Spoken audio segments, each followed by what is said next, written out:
Rise of regional powers. Class 8, First Terminal, Chapter 2. Mughal Emperor Aurangzeb died in 1707. The Battle of Plassey 1757 saw a rise of the English East India Company in the Indian subcontinent. There is a mere 50 years of gap between the two events. Yet in these 50 years, the nature of political history has changed a great deal. The Mughal Empire authority has eroded with the death of Aurangzeb.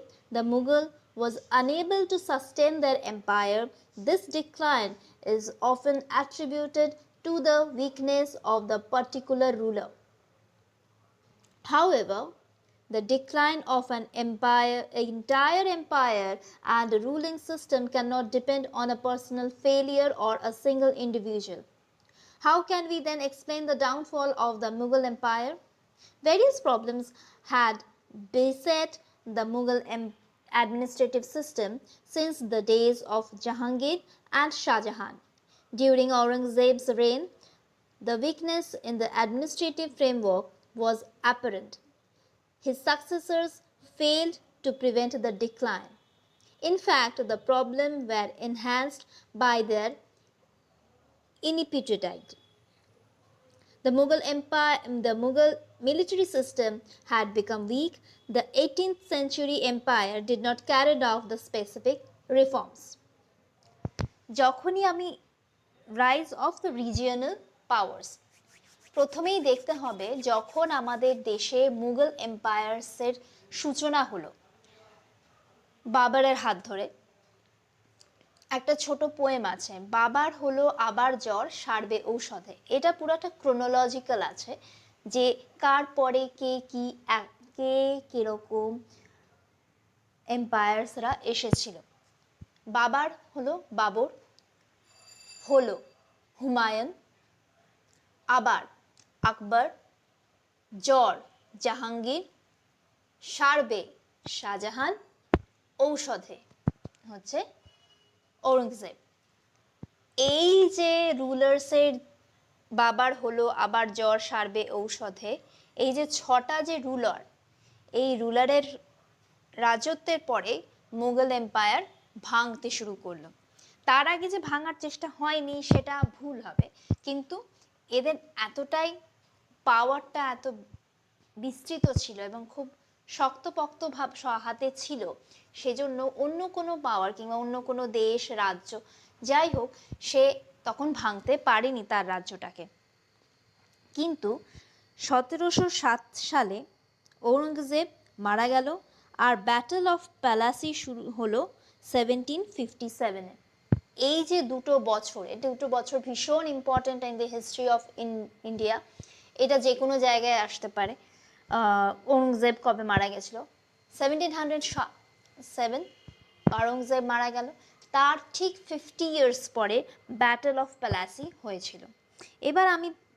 এবার আমাদের এখানে যে বইতে যেটা আছে, তখন আমরা দেখতে পেলাম এই যে ব্যাটল অফ পলাশির পরে কিন্তু ইংলিশ ইস্ট ইন্ডিয়া কোম্পানি তার বিস্তার শুরু করলো। ঔরঙ্গজেবের হাত ধরেই কিন্তু বিস্তারটা শুরু হয়েছিল বলতে গেলে। It was merely 15 years gap between the two events.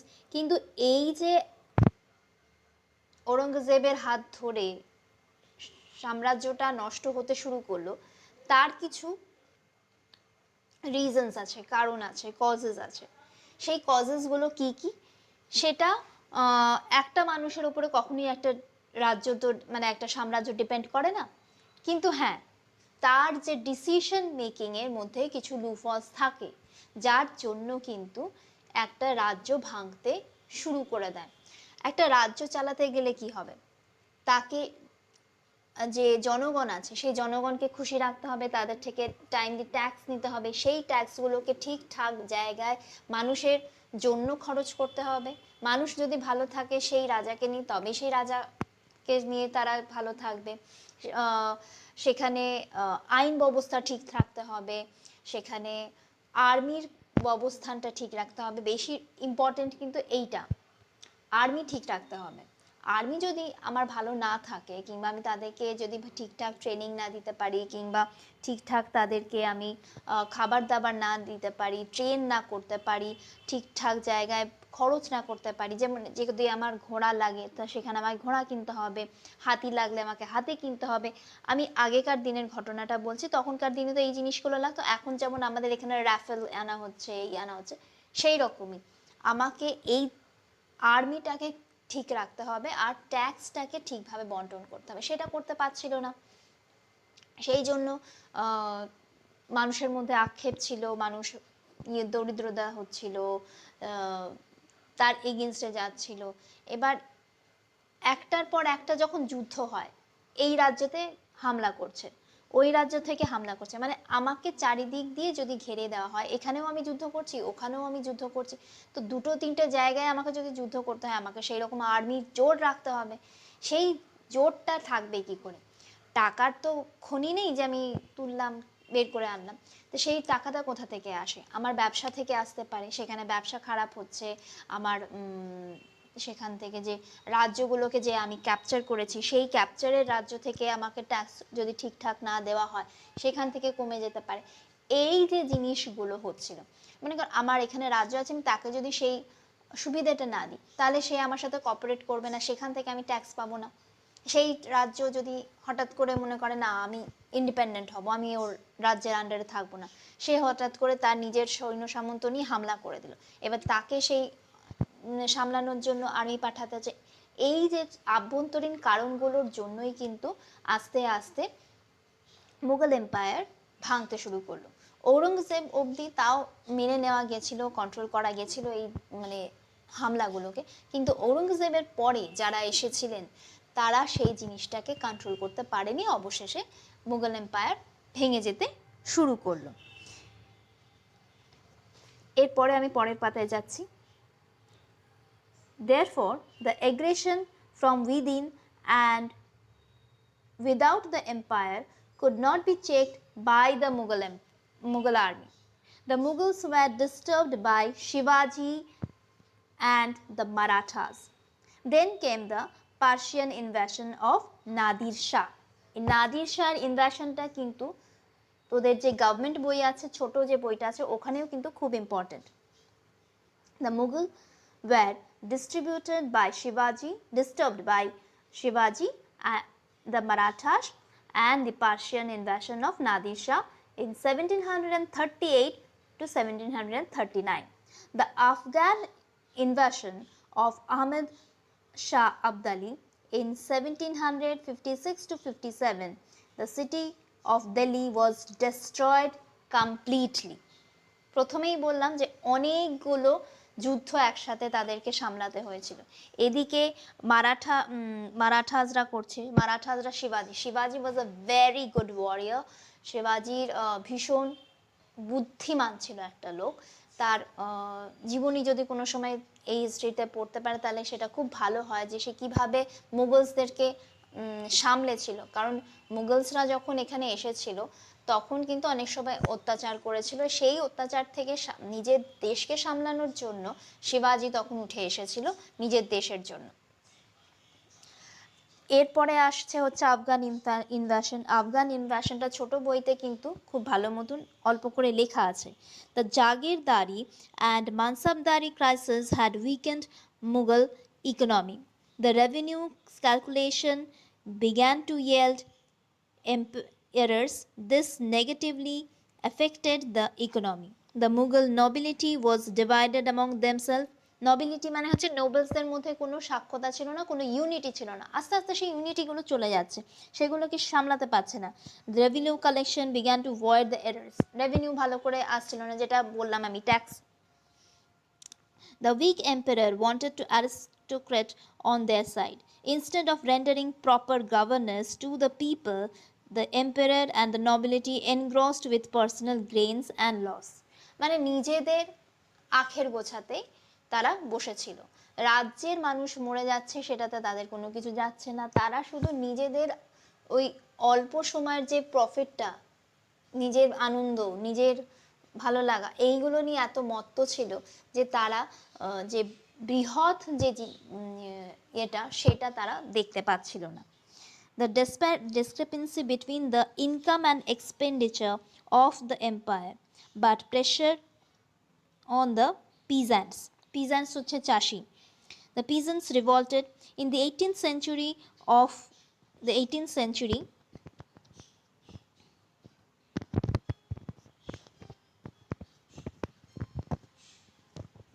The authority of the emperors was feared no more.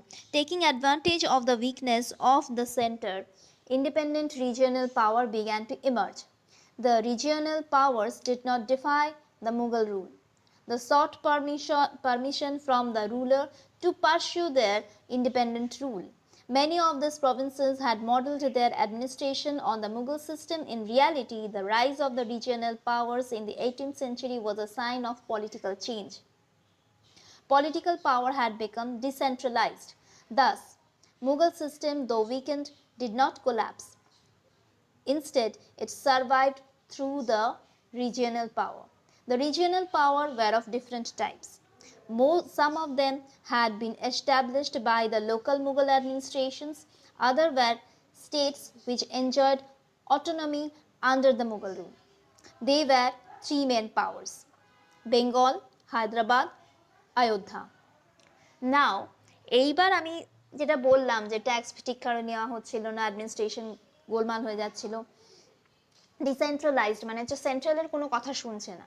The Mughal system দো উইকেন্ড, উইক হয়ে যাওয়ার পরেও অনেক দেশ এরকম ছিল, অনেক রাজ্য এরকম ছিল যেটা কোলাপস করেনি, ছিল, তাদেরকে ট্যাক্স দিচ্ছে কিন্তু তাদের নিজেদের মতন করে তারা রাজ্য চালাচ্ছে। দেশ মাসের শেষে না বছরের শেষে একটা ট্যাক্স মুঘল এম্পায়ারকে দিয়ে দেওয়া হচ্ছে, কিন্তু মুঘলরা কিন্তু তাদের চালনায় তাদের ইয়েতে কোনো হস্তক্ষেপ তখনও পর্যন্ত করছিল না। Regional powers of different types, কিছু মুঘল এম্পায়ার যেগুলো ছিল সেগুলো নিজে থেকেই ভেঙে গেছিল, একদম তারা না ওদেরকে ট্যাক্স দিত, মুঘলকে ট্যাক্স দিত, আর কিছু ছিল মুঘলকে ট্যাক্স দিত কিন্তু তাদের নিজেদের একটা স্বাধীন রাজ্যও ছিল। তার মধ্যে three main powers, Bengal, Hyderabad and Ayodhya. আমি তিনটে রাজ্যের নাম পেলাম যারা এরকম করে রাজ্য চালাচ্ছিল। Some of them had been established by the Mughal administration. একটা ছোট কোয়েশ্চেন এখান থেকে আসতে পারে, name the states or the powers that has been established by the Mughal administrations. তো সেখানে আমাকে কি বলা যেতে পারে? Bengal, Hyderabad, Ayodhya. The leaders of these three states were Mughal provincial governors.